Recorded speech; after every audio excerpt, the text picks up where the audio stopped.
Nabi mengatakan innallaha wa malaikatahu yusalluna 'alas sufufil uwal. Sesungguhnya Allah dan para malaikatnya itu bersolawat kepada orang-orang yang berada di shaf yang pertama.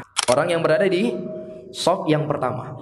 Apa makna solawat Allah kepada hamba? Sebagian para ulama seperti Al-Imam Ibnu Aliyah menafsirkan solawat Allah kepada hamba Allah adalah sana'uhu indal malakil a'la. Pujian Allah kepada hamba tersebut di hadapan para malaikat-malaikat yang dekat kedudukannya di sisi Allah.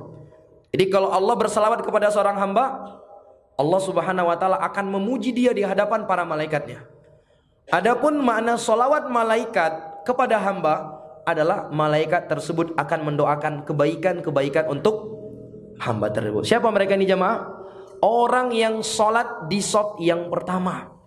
Oleh karena itu kalau kita punya kesempatan sholat di shaf yang pertama, usahakan jamaah yang dimuliakan Allah. Sampai-sampai Nabi mengatakan, andai manusia itu mengetahui keutamaan orang yang shaf di pertama, namun mereka tidak memiliki kesempatan bisa sholat di shaf pertama itu kecuali dengan melakukan undian, pasti mereka akan rela melakukan undian. Keutamaan yang sangat besar jamaah. Keutamaan yang sangat besar. Namun sayangnya sebagian orang kita melihat mereka itu memberikan kesempatan sama orang lain untuk sholat di shaf pertama. Iya. Ini bukanlah bentuk yang terpuji jamaah.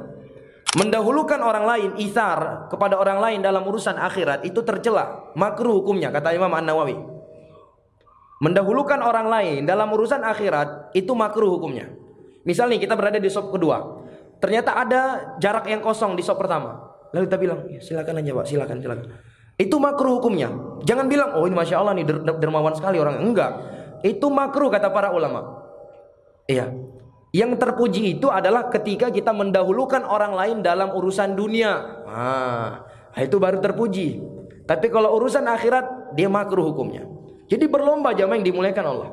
Berlomba. Dan Nabi mengatakan khairu sufufir rijal awwaluha wa syarruha akhiruha.